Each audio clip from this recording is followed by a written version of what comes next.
Well, here we are, day 4 of Holy Week. This is often referred to as Maundy Thursday or Seder Thursday. This is when the day when Jesus would have had that Last Supper, which we read about on Tuesday.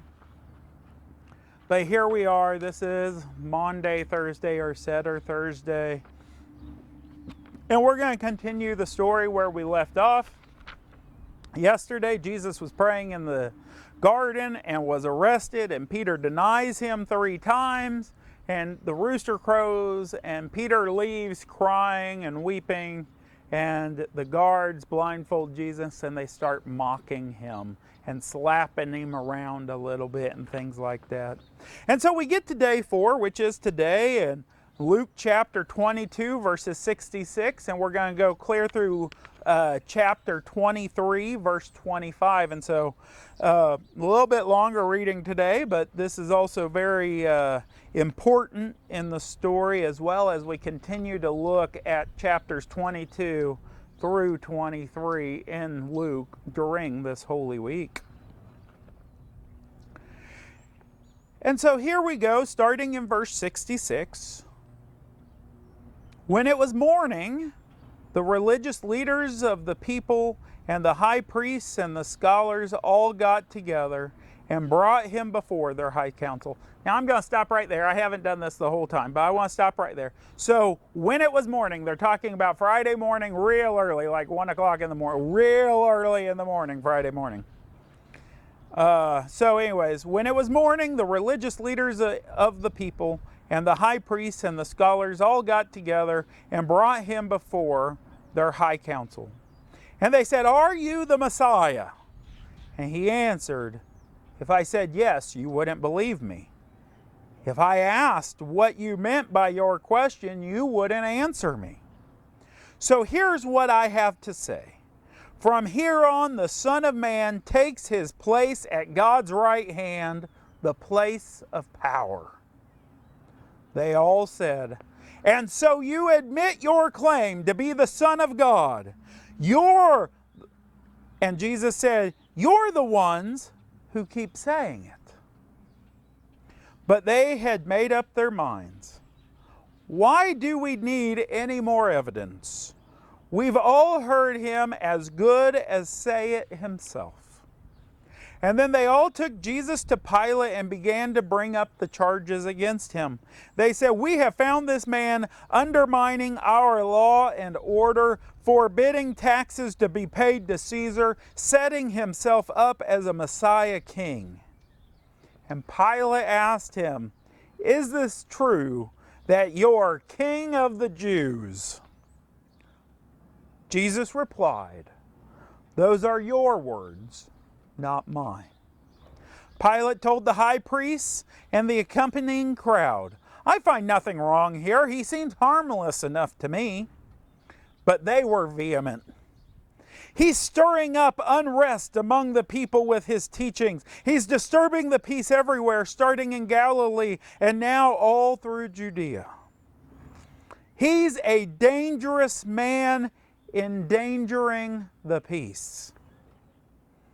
And when Pilate heard that, he asked, "So he's a Galilean?" Realizing that he properly came under Herod's jurisdiction, he passed the buck to Herod, who just happened to be in Jerusalem for a few days. Herod was delighted when Jesus showed up. He had wanted for a long time to see him. He had heard so much about him. He hoped to see him do something spectacular. He peppered him with questions, but Jesus didn't answer, not one word. But the high priests and religious scholars were right there, saying their piece, strident and shrill in their accusations. Mightily offended, Herod turned on Jesus. His soldiers joined in, taunting and jeering. And then they dressed him up in an elaborate king costume and sent him back to Pilate. That day, Herod and Pilate became thick as thieves, always before they had kept their distance. And then Pilate called the high priests, the rulers, and the others and said, "You brought this man to me as a disturber of the peace. I examined him in front of all of you, and I have found there was nothing to your charge. And neither did Herod, for he has sent him back here with a clean bill of health. It's clear that he's done nothing wrong, let alone anything deserving death. I am going to warn him to watch his step, and I am going to let him go." At that, the crowd went wild. "Kill him! Give us Barabbas!" Barabbas had been thrown in prison for starting a riot in the city and for murder.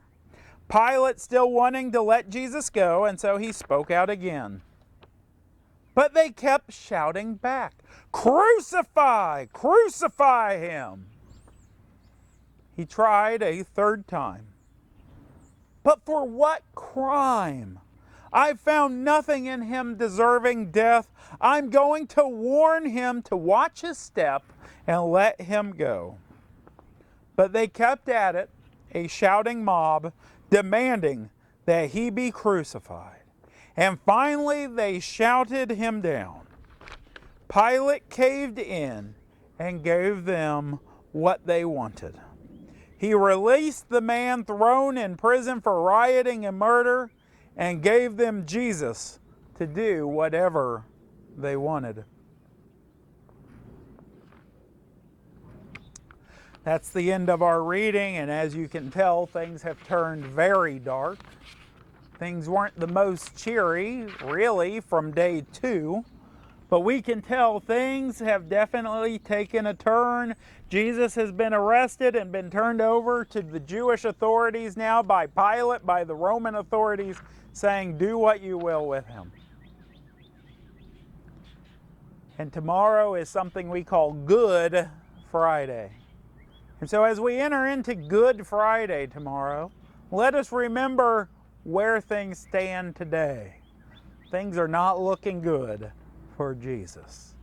It looks as if Jesus is ultimately going to be killed. And tomorrow we pick up where we left off.